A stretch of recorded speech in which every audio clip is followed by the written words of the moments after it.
भारती।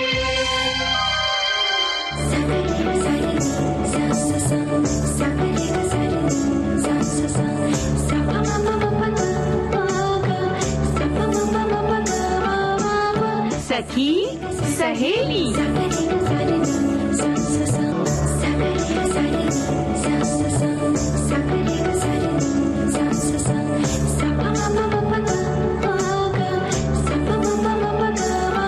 सखी सहेली।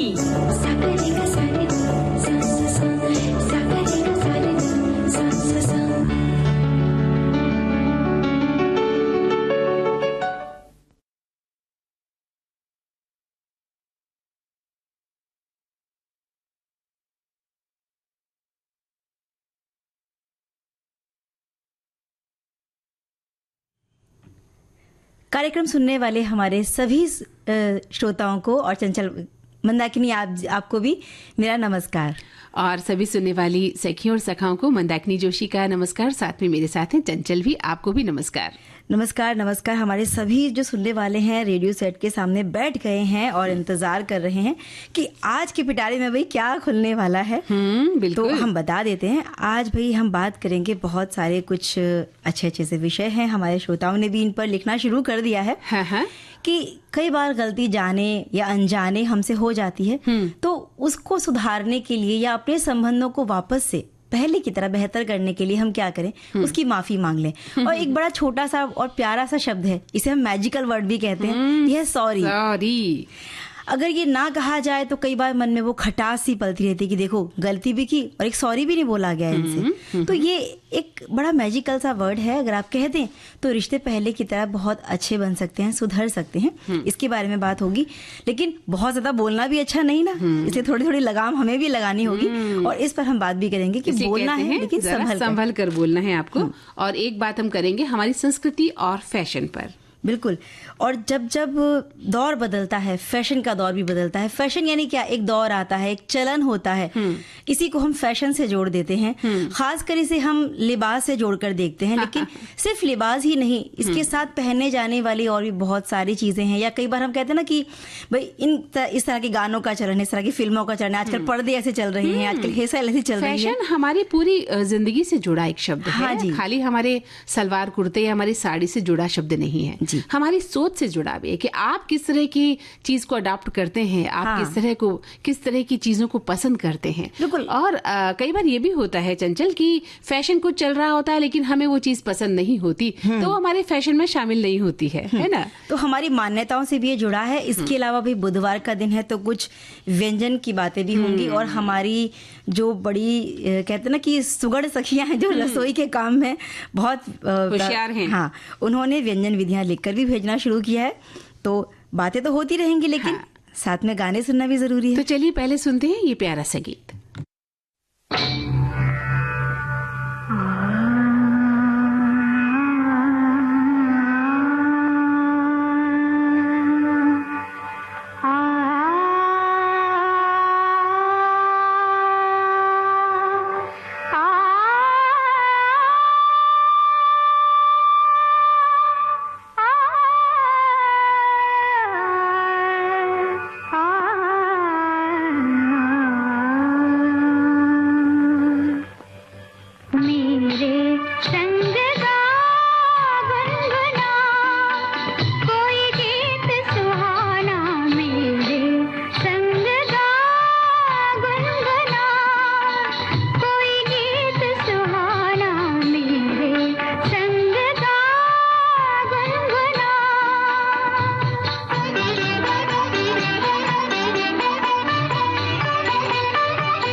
हाँ तो चंचल बिल्कुल संग में गाने के साथ में जुड़ गए हैं, साथ में गाने हैं, बहुत सारी बातें हैं।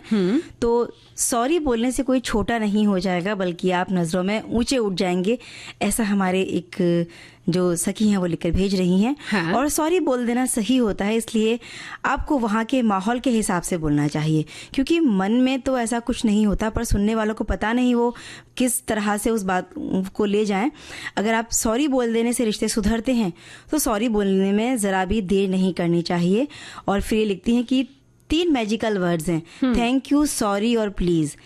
थैंक यू और प्लीज़ बोलने में तो लोगों को कोई प्रॉब्लम नहीं होती, लेकिन सॉरी बोलने में बहुत ही मशक्कत करनी पड़ती है, जबकि ये सही नहीं है।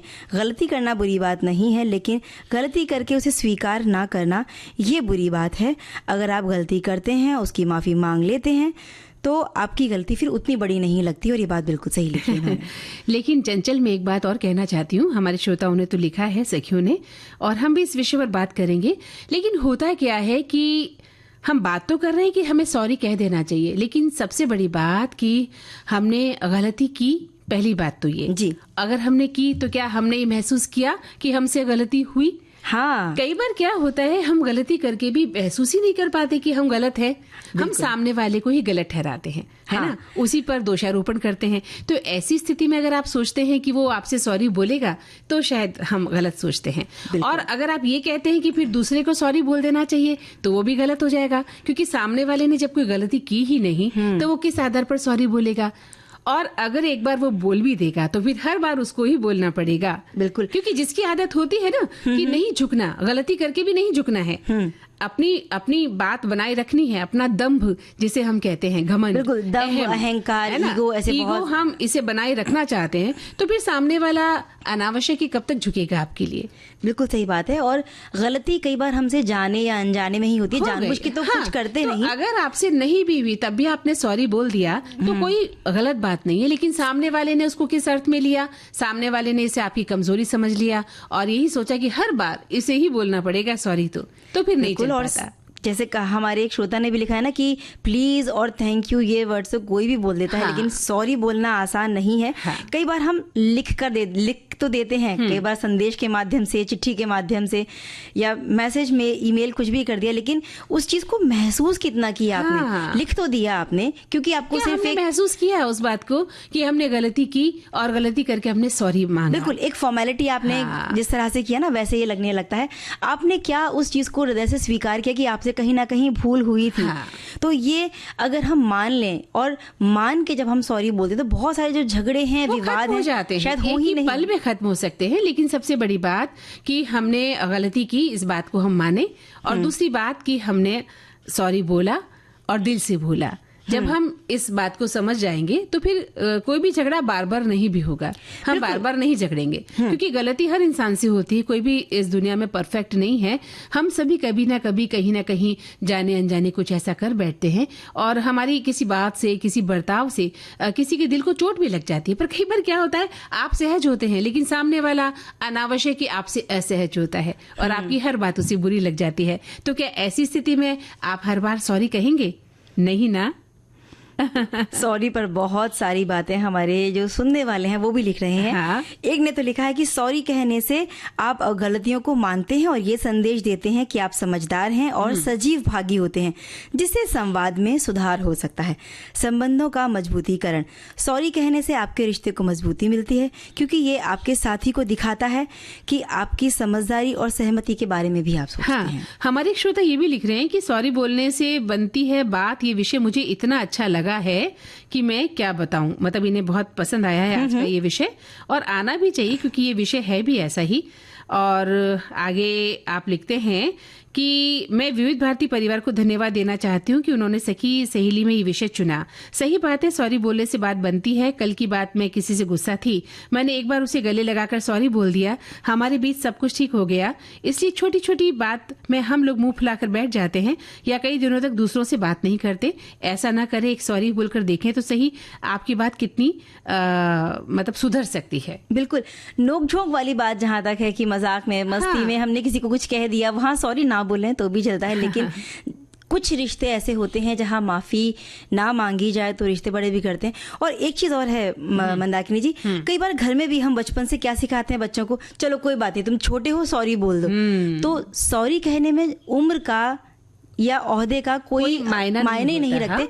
बात यह है कि गलत कौन है और सही कौन है। तो जिसने गलती की है माफी उसे मांगनी चाहिए। सबसे बड़ी बात। दूसरी बात, जितने मतलब उसने हिम्मत करके अगर माफी मांगी, क्योंकि माफी मांगना भी छोटी मोटी बात नहीं, तो उतना ही बड़ा हृदय रखते हुए, विशाल हृदय से सामने वाले को माफ भी कर दें, क्योंकि माफी मांगने से ज्यादा माफ करने वाला बड़ा होता है। जी, बिल्कुल सही कहा आपने। लेकिन वही आपने जैसा कि कहा कि जब हमने गलती की है तो इस बात को हम पहले महसूस करें कि हाँ, हमसे गलती हुई।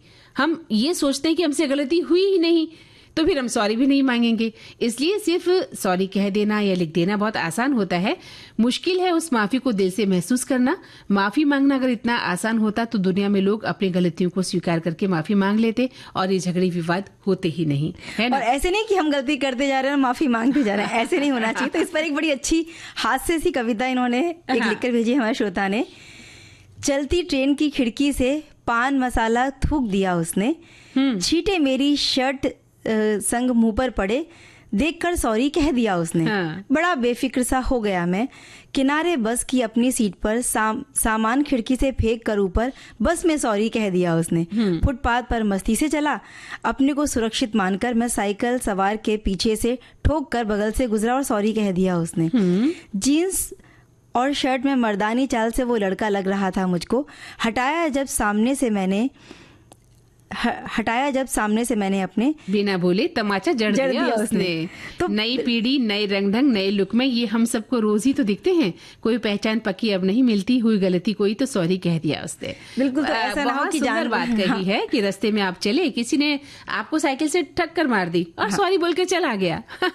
उसने इस बात को कितना इजी में ले लिया है ना। तो हल्के में ना ले, अपनी गलती को महसूस करें और दिल से यानी कि समझ कर सॉरी बोलना है। एक श्रोता लिखते हैं कि कभी कभी ना चाहते हुए भी हम अपनी हरकतों या बातों से किसी को चोट पहुंचा देते हैं। दूसरे व्यक्ति की भावनाओं को समझें, सोचें कि आपके कारण दूसरे व्यक्ति ने क्या महसूस किया होगा।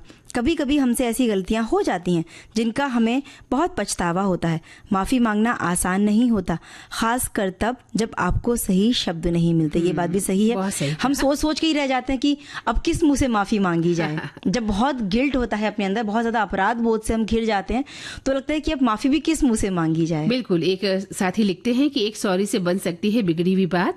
भाई पहले तो ऐसी स्थिति ही नहीं आए, हम सभी की ये कोशिश हो, किंतु यदि आ भी गई है तो घबराने की बात नहीं है, क्योंकि हमारे पास सारी सॉरी वह अस्त्र है जिससे हम बड़े से बड़े घाव रूपी बिगड़ी बात को बना सकते हैं। लेकिन ध्यान रहे कि वो सॉरी शब्द भी अपने हृदय की अंतरात्मा से निकला हुआ होना चाहिए और स्वयं के पश्चाताप से परिपूर्ण होना चाहिए। नहीं तो सॉरी कहकर आगे बढ़ने वाले तो अपने समाज में बहुत सारे लोग हैं। बिल्कुल सही बात है। एक श्रोता लिखते हैं कि हमें अपने 3 साल की छोटी पोती की बात पे बड़ी हंसी आती है। वो अपने बड़े भैया की पढ़ने लिखने की चीज़ें यहाँ वहाँ छिपा लेगी और फिर परेशान होकर जब खोजते हैं तो और सारी चीज़ें इसी शैतान के पास मिल जाती हैं और वो तोतली भाषा में सॉली भैया कहकर सबको हंसा देती है।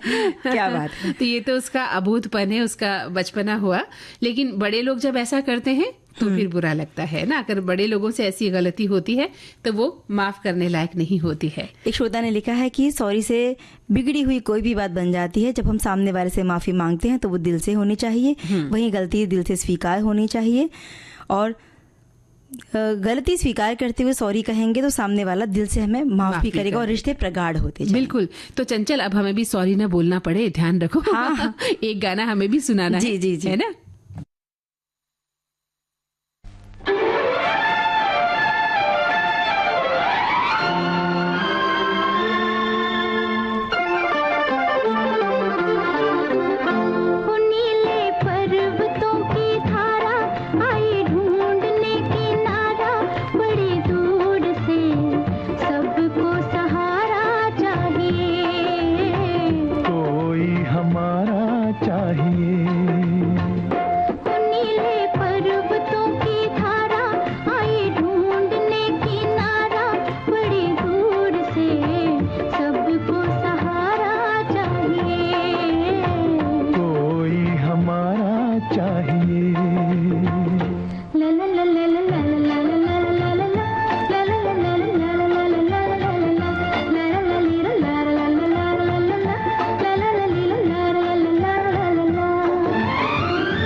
भारती पर हर रोज दिन में 1 बजे विविध भारती की गीत माला आपके साथ। जन्म जन्म का साथ है तुम्हारा।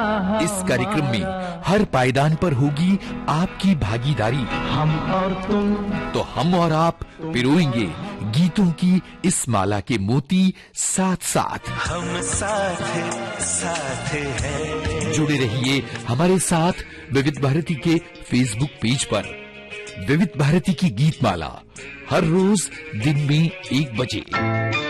विविध भारती आपका जीवन संगी।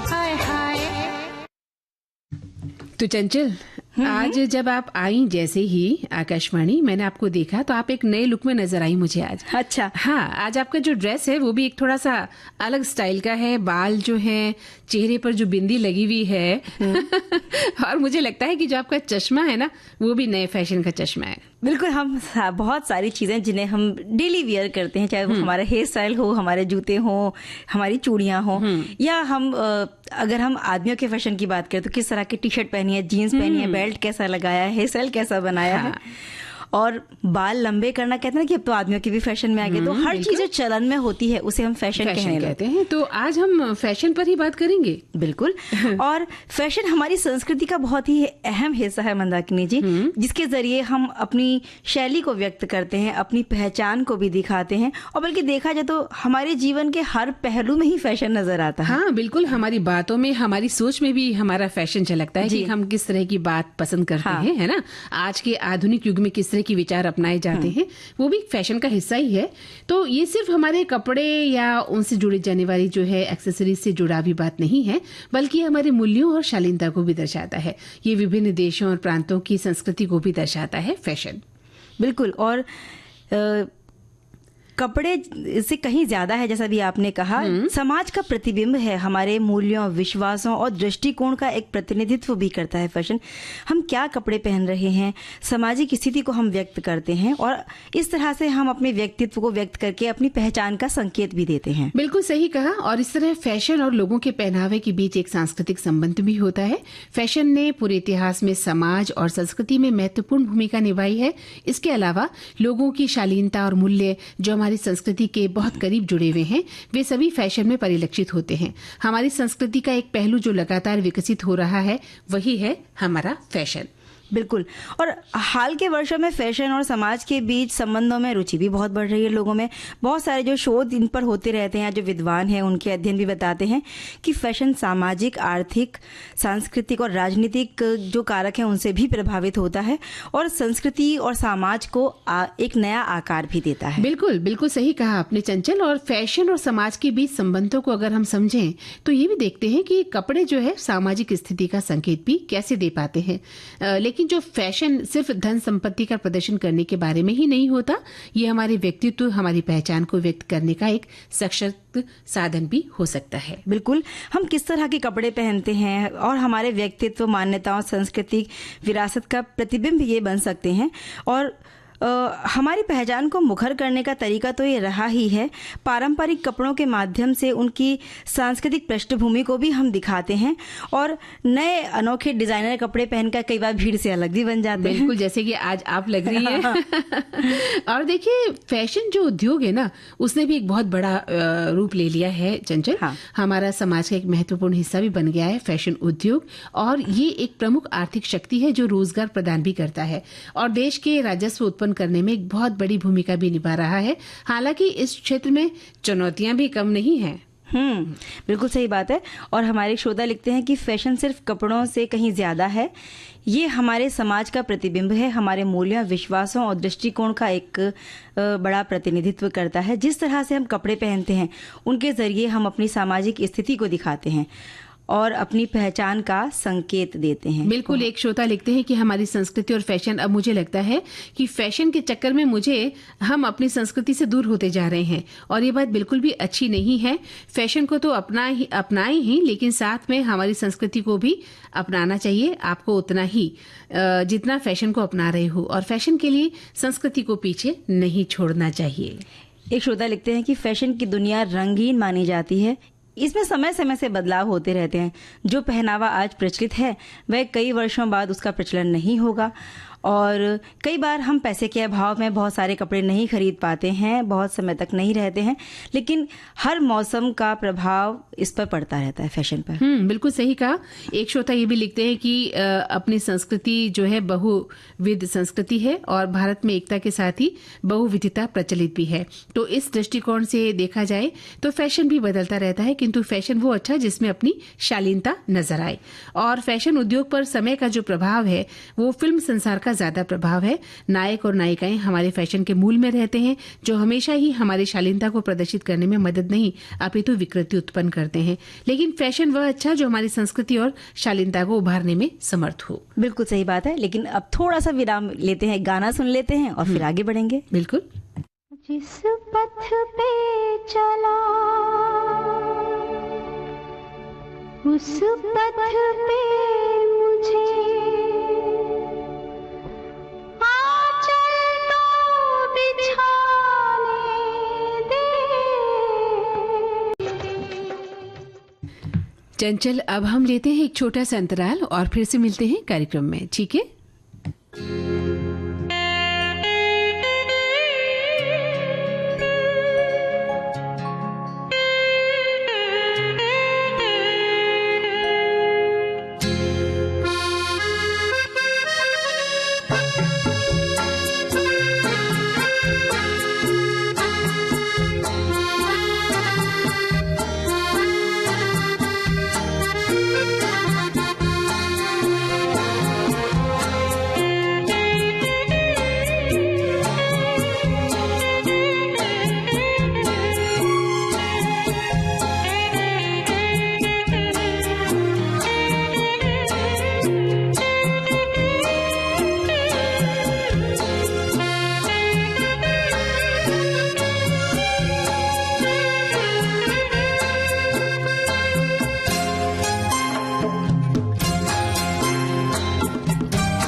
विविध भारती के पास है बेमिसाल हस्तियों का अनमोल खजाना।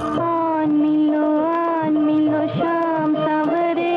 जरा सुनिए कैसे बना ये गाना। जब मैं गांव के छोटे छोटे बच्चों के साथ धूल मिट्टी में खेला करता था। संगीतकार सचिन देव बर्मन। बहुत ही बूढ़ा किसान एक गीत गाया करता था। एक बूढ़े किसान का गीत मेरे दिल में घर करता गया। रंगीला रंगीला रंगीला रे रंगीला आमर छड़ियर बंधु कोई कोई गला रे बंधु रंगीला रंगीला। शाम सवरे ऐसी बेमिसाल कहानियाँ आपको मिलेंगी सिर्फ विविध भारती पर। विविध भारती, आपका जीवन संगीत।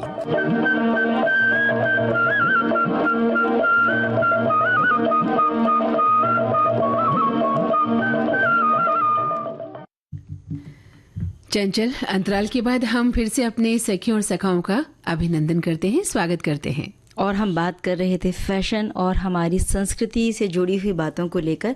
तो फैशन का मतलब ये नहीं है कि आप फूहड़ तरीके से कोई भी कपड़े पहन लें या दिन ब दिन कपड़ों का छोटे से छोटे होते जाना और इस तरह का कोई भी पहनावा पहनना फैशन नहीं कहलाएगा। कि जब आप 4 लोगों के बीच में अगर जाकर बैठते हैं या कहीं भी ऐसी कोई भरी सभा में जाते हैं, भीड़ वाली जगह पर जाते हैं, तो वहाँ लोग अगर आपको अनुचित नजरों से देख रहे हैं तो ये हमें समझना होगा कि हमारा जो भी पहनावा है, चाहे हमने उसे फैशन का नाम दिया होगा, लेकिन कहीं ना कहीं वो हमारे लिए उचित नहीं है। वो बेढंगा हमने पहन लिया और हमारी संस्कृति के खिलाफ भी है ना। और ये चीजें सिर्फ किसी स्त्री पर या महिलाओं पर नहीं, पुरुषों पर लागू नहीं, ये सभी के लिए है। हाँ। कई बार हम अपने बच्चों को भी, अगर हम छोटे बच्चों की बात करें, हम कई बार छोटी बच्चियों को ऐसे कपड़े पहना देते हैं जो अनुचित नहीं लगते हैं। वो भले ही छोटी है, लेकिन हम उन्हें भी ऐसे कपड़े पहनाएं जो हास्य का कारण न बने, जो अनुचित नजरों का कारण न बने, है ना। फैशन के नाम पर हम अपने बच्चों को भी ऐसा नहीं बना सकते।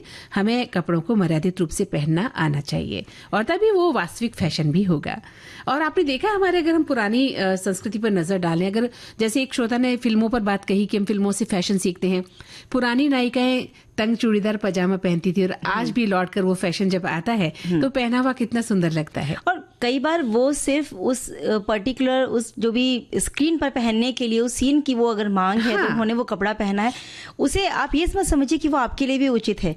और आप किस जगह जा रहे हैं ये समझ आपने जरूर होनी चाहिए कि आप किसी पार्टी में जा रहे हैं, किसी पूजा में जा रहे हैं, आप पारिवारिक फंक्शन में हैं, तो उसके अनुरूप आपका पहनावा होना चाहिए। यही सही फैशन की मांग होती है। बिल्कुल। हमारे एक श्रोता लिखते हैं कि संस्कृति हमारी भाषा, हमारे रीति रिवाज और यहाँ तक कि हमारे कपड़ों के विकल्पों को भी आकार देती है। ये समाज के हर पहलू को अर्थ और पहचान प्रदान करती है। फैशन और संस्कृति एक दूसरे से घनिष्ठ रूप से जुड़े हुए हैं, विचारों और शैलियों का निरंतर आदान प्रदान करके एक दूसरे को प्रभावित और प्रेरित भी करते हैं। क्या बात है।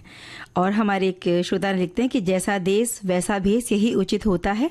अपनी संस्कृति को कभी ना भूलें। अगर आप ठंडे प्रदेश में हैं और या जिस तरह के भी प्रदेश में रहते हैं, तो उस तरह के कपड़ों को पहनना ही उचित होता है।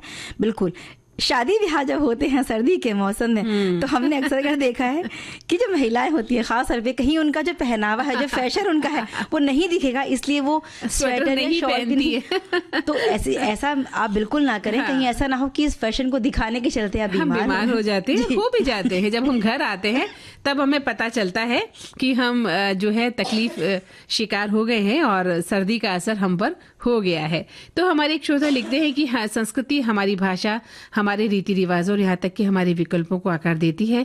हमारी संस्कृति पूरे विश्व में अनूठी थी और आज भी कायम है, लेकिन फैशन के दौर में और पश्चिमी सभ्यता के प्रभाव से संस्कृति का गला घोटा जा रहा है। आजकल फैशन का दौर ऐसा चल रहा है कि कभी कभी लड़का और लड़की में फर्क ही नहीं दिखता। पिछले दिनों एक जगह हम घूमने गए थे, जब आगे जा रहे थे तो एक बहन को बोला कि दीदी थोड़ा साइड हो जाइए। एक पलटकर हमको उसने घूरा तो हमने देखा कि अरे ये क्या, वो तो लड़का है जो कि लंबे बालों में हेयर बैंड लगाए हुए था और पीछे से देखने पर बिल्कुल ही लड़की लग रहा था। बिल्कुल। चोटियां बनाना पहले ये काम होता था कि लड़कियां, महिलाएं चोटी बनाती थी। आजकल क्योंकि पुरुषों में चलन बहुत चल गया कि वो बाल लंबे रखते, तो हेयर बैंड भी लगाते हैं, चोटी भी बनाते हैं, तो ये आभास कई बार हो जाता है बहुत सारे लड़कों को देखकर। एक और चीज है फुहड़ता का जो फैशन हम कहते हैं कि पहले जब कोई कपड़ा फट जाता था कोहनी पे से, घुटने पे से, तो हम उसको हटा दिया करते थे कि अब इसे नहीं पहनना है। लेकिन फैशन के नाम पर इतना सारा घुटने पर से कहीं फटे हुए कपड़े हैं या वहां पर पैच लगाया हुआ है, तो पैच लगाए तब तो फिर भी आप ढक जाते हैं, लेकिन अंग प्रदर्शन अगर आपके कपड़ों से हो रहा है तो ये फूहड़ फैशन ही कहलाएगा। बिल्कुल। एक समय होता था चंचल जब थोड़ा सा भी अगर कहीं छेद भी हो जाता था कपड़ों में, तो उन कपड़ों को हटा दिया जाता था, क्योंकि वो हमारी हमारा जो खानदान है उसके खिलाफ हो जाता था। उसके सम्मान को एक आंच आ जाती थी कि फला ने फटे हुए कपड़े पहने या उसके कपड़ों में छेद था। और बल्कि आजकल तो ये जो फटे हुए कपड़े हैं या जहाँ चीरा लगाया हुआ है, इस तरह के कपड़े बहुत ज्यादा साधारण कपड़ों से भी ज्यादा दामों पर बिकते हैं। तो ये पहने जाते हैं और उसे हम एक शान मानते हैं अपनी, और बड़ा गौरव के साथ हम उसे पहनते हैं। तो हम क्या अपनाते हैं, ये हमारा नजरिया है। तो आप सोच समझ कर फैशन को अपनाइए। साड़ी एक ऐसा पहनावा है जिसका फैशन हम कहते हैं कि ये फैशन कभी जाता ही नहीं। कहते हैं कि ये फैशन आएगा और चला जाएगा, लेकिन वो हमेशा, और आप उसको कितने भी तरीके से पहन सकते हैं। आप उसको लहंगे के स्टाइल में पहन सकते हैं, और ना जाने कितने कितने, और बहुत सारे लोग तो इसमें अपना करियर भी बना रहे हैं कि साड़ी कितने तरीके से वो पहनाई जा सकती है। बड़े बड़े लोगों को पहनाया जाता है। कुछ महिलाओं ने इसे अपना करियर बना लिया है और वो हर फंक्शन में जाकर, शादी विवाह या बड़े समारोह में जाकर स्त्रियों को साड़ियां पहनाती हैं और अच्छे खासे पैसे लेकर आती है। उनकी जो है अपनी एक आजीविका का साधन बन गई है ये साड़ी। और साड़ी पहनी हुई नारी वाकई में अलग ही, कहते हैं ना कि 100 की भीड़ में भी वो अलग से नजर आती है। तो चलिए वस्त्रों का चयन हम खुद करें, हमें क्या पहनना है, हम क्या पहने, लेकिन ऐसा हो जो हमारी मर्यादा के खिलाफ न हो, मर्यादा को साथ में लेकर चले। ऐसे कपड़ों का, ऐसे फैशन का चयन हमें करना चाहिए। अभी हमारी बहुत सारी बहनें जो नहीं पहनती हैं साड़ी, उनको कई बार लगेगा कि भी हम तो ऐसी बात कर रहे हैं। नहीं, कपड़ों का चयन आपका अपना हो सकता है, आप क्या पहनना पसंद करते हैं क्या नहीं, लेकिन वही बात कि आपने जो भी पहना है वो आपत्तिजनक न हो और समाज की नजरों में न आए, है ना।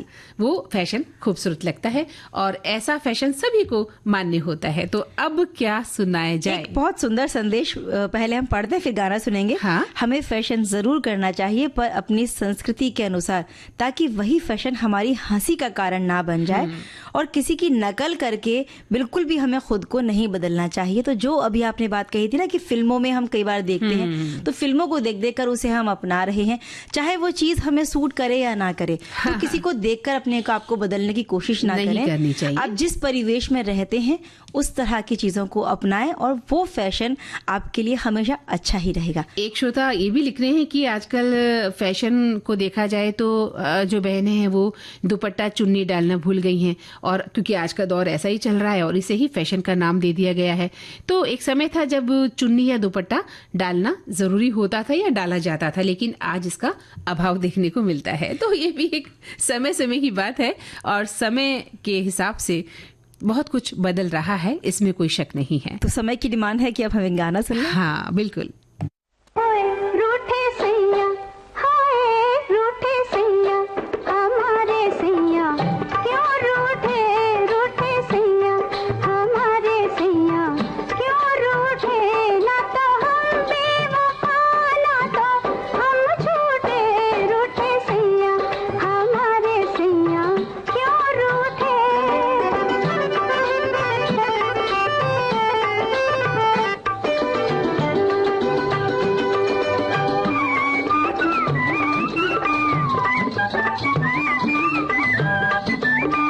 चैन ना आया हमें, नींद ना आई, देते रहे सारी रैन दुहाई। चैन ना आया हमें, नींद ना आई, देते रहे सारी रैन दुहाई। कोई उनके भी आए राम, कोई उनके भी यूं ही नींदियां लूटे, रूठे सैया, हमारे सैया क्यों रूठे, रूठे सैया, हमारे सैया क्यों रूठे।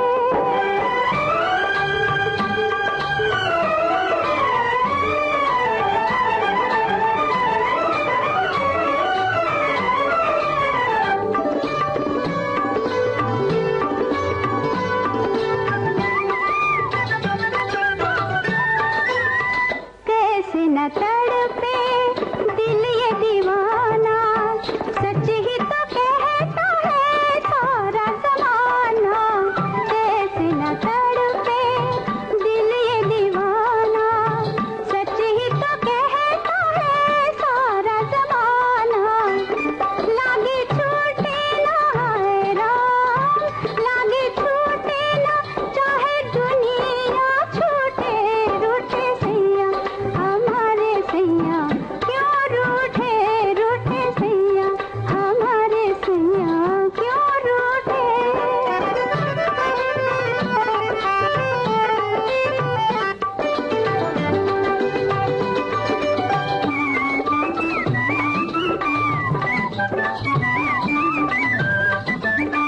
उनको मनाया हर एक अदा से, हाय मगर तबा उनकी बला से।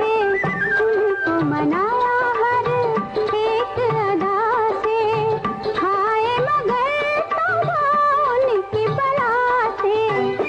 वो ना माने हाय राम, वो ना माने किसी का चाहे दिल टूटे, रूठे सैया, हमारे सैया क्यों रूठे, ना तो हम बेवफा ना तो हम झूठे, रूठे सैया, हमारे सैया क्यों रूठे, रूठे सैया, हमारे सैया क्यों रूठे।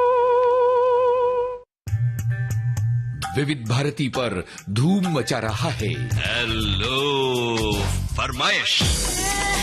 मुद्दत से दूर थे तुम हम, एक जमाने के बाद मिलना अच्छा लगा।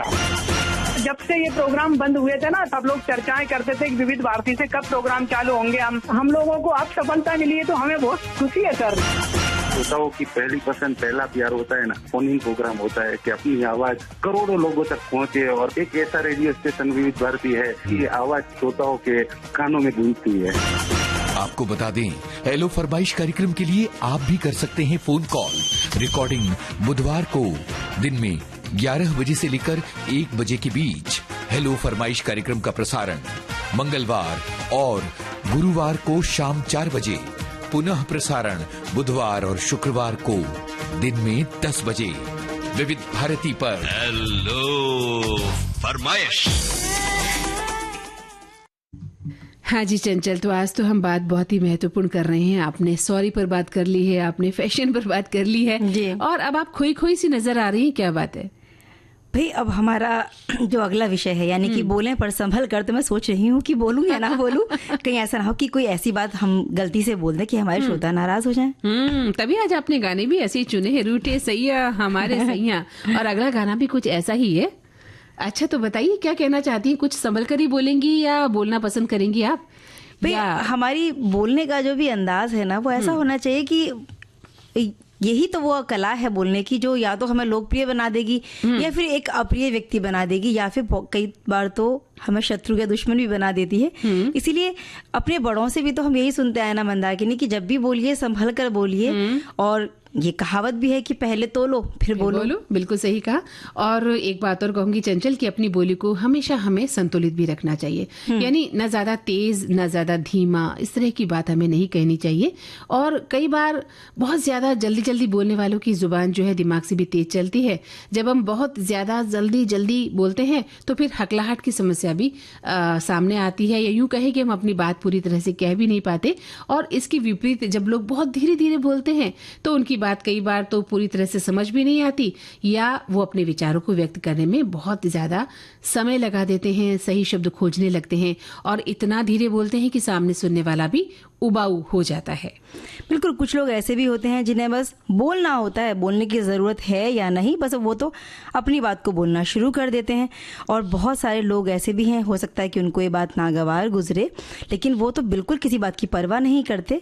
तो इसी तरह से बिल्कुल कब कहाँ कितना बोलना है, इस बात को समझ लेना चाहिए। बिल्कुल सही कहा। और सही बात ये कि शब्दों को तोड़ना मरोड़ना भी उचित नहीं माना जाता है। इससे भी सुनने वालों में चिड़चिड़ापन बढ़ने की संभावना होती है। इसलिए जब भी किसी से बात करें, अपने श्रोता की रुचि का ध्यान रखें। यदि बातचीत के दौरान कभी आपको लगे कि सामने वाले व्यक्ति की बात आपको सुनने में उसकी कोई रुचि नहीं है, तो फिर वहीं अपनी बात को खत्म हमें कर देना चाहिए।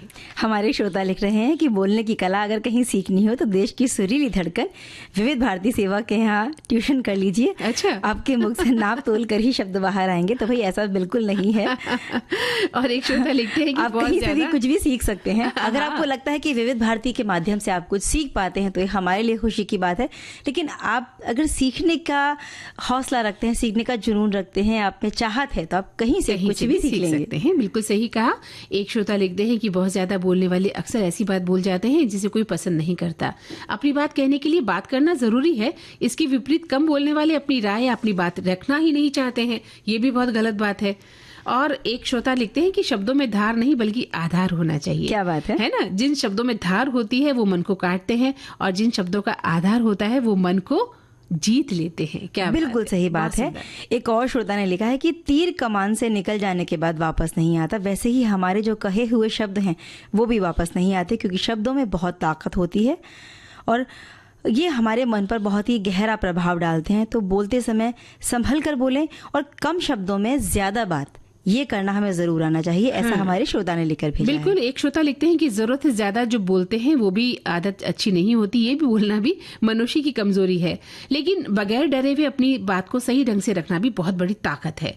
जीवन में बोल या फिर कहें वाणी के मायने जानने के लिए पढ़ें सफलता के मंत्र। जीवन आपके द्वारा कहे गए शब्द, आपके साथ होने वाले भले और बुरे का कारण आपको खुद पता होना चाहिए। एक श्रोता लिखते हैं कि बहुत ही ज़्यादा संभल कर बोलना चाहिए, बहुत ही संतुलित और नपे तुले शब्दों में बोलना चाहिए, वो भी तब जब कोई आँखों की बोली को ना समझ पाए और उन इशारों को समझने में भी असमर्थ हो, क्योंकि शब्द वे बाण हैं जो तरकश से छूटने के बाद वापस तरकश में कभी नहीं आ सकते। और कहा भी गया है कि ऐसी वाणी बोलिए कि मन का आपा खोए, औरन को शीतल करे आपहु शीतल होए। क्या बात है, बहुत सुंदर। और क्या लिखते हैं आगे श्रोता हमारे? एक और श्रोता ने लिखा है कि वास्तव में शब्द हमारे हृदय के प्रेम की अभिव्यक्ति हैं। हम अपने शब्द का चुनाव सोच समझ कर करना चाहिए। आखिर शब्द ही तो हैं जो दोस्त को दुश्मन और दुश्मन को दोस्त बनाने की काबिलियत रखते हैं। हथियार या चोट के घाव तो भर जाते हैं, पर शब्दों के घाव हमेशा ताज़ा बने रहते हैं। हम जब भी कुछ बोलते हैं तो हम अपने आप को ही प्रस्तुत करते हैं, इसलिए हमारे व्यक्तित्व की पहचान हमारी बोली ही है। हमें जब भी बोलना हो तो कुछ सोच समझकर बोलें, सही ढंग से बोलें, वही अच्छा है। और अब अगर हम बहुत ज़्यादा बोलेंगे तो हमारे श्रोता कहेंगे कि भाई हम कह रहे हैं संभल कर बोलने, और हम नहीं, कहीं लगाम नहीं दी बोली को। चलिए तो अब सुना देते हैं गीत ना। रूठे रूठे पिया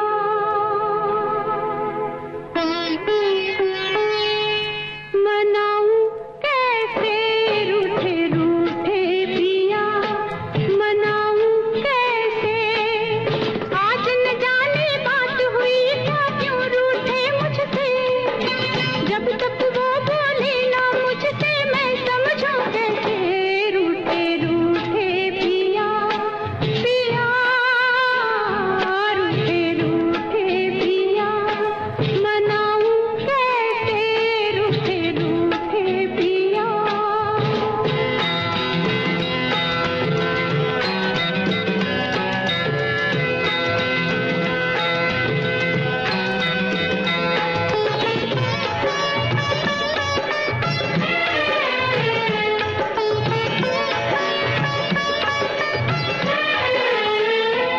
वो बैठे हैं कुछ ऐसे शादी में दुल्हन जैसे।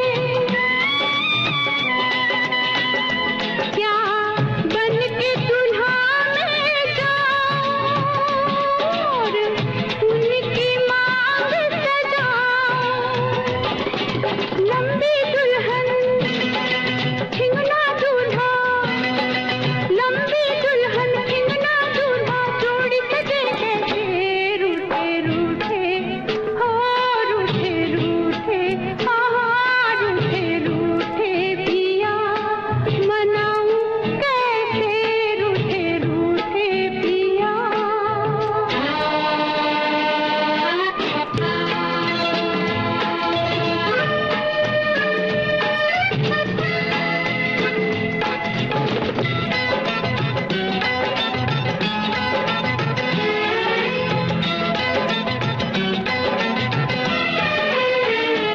क्या मुझसे हंसी है किताबें, किया प्यार से जिनको थामे।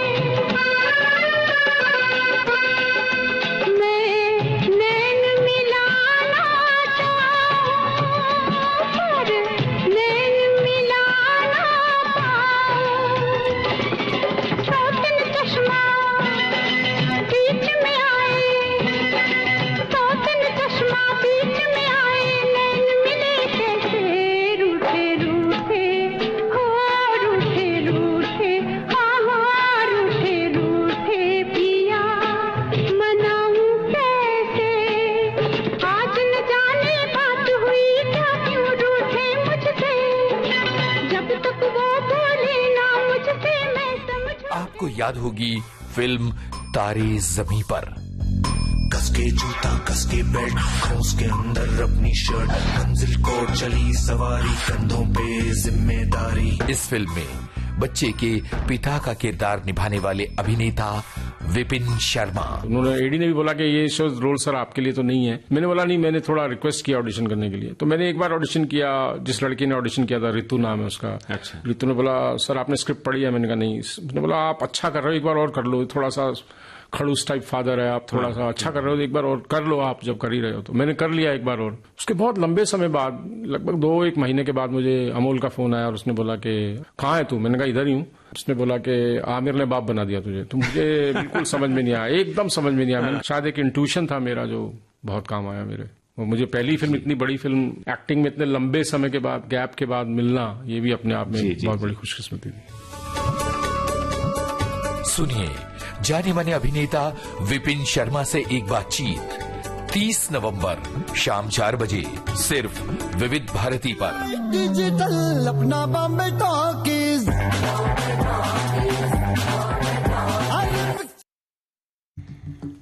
तो भाई ठंड की बहुत सारी सब्जियां आने लगी हैं और हमारे एक सुनने वाले ने गर्मा गर्म सूप की एक रेसिपी लिखकर भेजी है और जो हेल्थ कॉन्शियस लोग हैं उनके लिए तो बड़ी अच्छी है। तो ये इन्होंने बताया है कि 1 कटोरी बारीक कटा हुआ पालक, पत्ता गोभी, फूल गोभी, हरी मटर के दाने, मतलब हरी मटर के दाने, गाजर, बीन्स, इन सारी सब्जियों को बारीक काट कर ले लें और 1 कटोरी सब्जी है यानी, और 1 लीटर पानी में इनको उबालने रख दें। जब ये अच्छे से उबलने लगे तो सारी सब्जियां इस पानी में डाल दें। एक छोटी कटोरी में आधा चम्मच जितना कॉर्नफ्लोर मिलाकर इसमें डाल दें और स्वाद अनुसार नमक और कटा हुआ टमाटर डाल दें। अगर प्याज और लहसुन आप खाते हैं तो हरे पत्ते जो हैं प्याज के वो भी डाल सकते हैं और लहसुन के हरे पत्ते भी इसमें डाल सकते हैं। थोड़ा सा स्वाद के अनुसार काली मिर्च का पाउडर, अगर मीठा पसंद करते हैं तो थोड़ा सा इसमें गुड़ डाल दीजिए। जब ये सारी सब्जियां उबलकर अच्छे से पक जाएं तो थोड़ा सा मक्खन डालकर गर्मा गर्म सूप का आनंद लिया जा सकता है। जी, तो एक और व्यंजन मैं आपको बताना चाहती हूँ कि ये मूली और चावल के आटे से बनने वाला एक व्यंजन है जिसे हम कहते हैं मुरौरी। क्या बात है। अगर आटा नहीं है तो आप चावल भिगा कर पीस सकती हैं और इसमें आप अपने आवश्यकता अनुसार मूली घिसकर, धनिया की पत्ती, मिर्ची, अजवाइन, नमक मिलाकर इसका गीला आटा तैयार कर लें। तवा गरम करें, तेल लगाकर थोड़ा उसे चिकना कर लें। अब इनको कलछी या हाथ से फैला लें। ये गीला है तो अच्छी तरह से फैल जाता है। तो राई के तेल या कोई भी तेल से आप इसे सेक सकती हैं। सॉफ्ट, मुलायम और खाने में बेहद लजीज होते हैं। ऐसे आप कोई चटनी अचार के साथ इसे खा सकती हैं, पर हमारे घर में इसे टमाटर की मीठी चटनी के साथ खाया जाता है, ऐसा लिखती हैं। और गुड़ जरूर खाते हैं, साथ में मूली को पचाने में गुड़ बहुत अच्छा पाचक है। तो आटा को बहुत ज्यादा पतला नहीं करना, फिर नहीं तो चीला बन जाएगा। इसलिए पलटने से टूट भी जाता है, इसलिए थोड़ा सा मोटा रखें। धनिया, टमाटर, लहसुन की चटनी के साथ आप खाएं और हमें भी खिलाएं। क्या बात है, बड़ी चटपटी और बहुत कहते हैं कि पौष्टिक ये रेसिपी है। तो जरूर हमारी सखियां इसका आनंद लेंगी। हम आनंद ले रहे गीत का। बिल्कुल।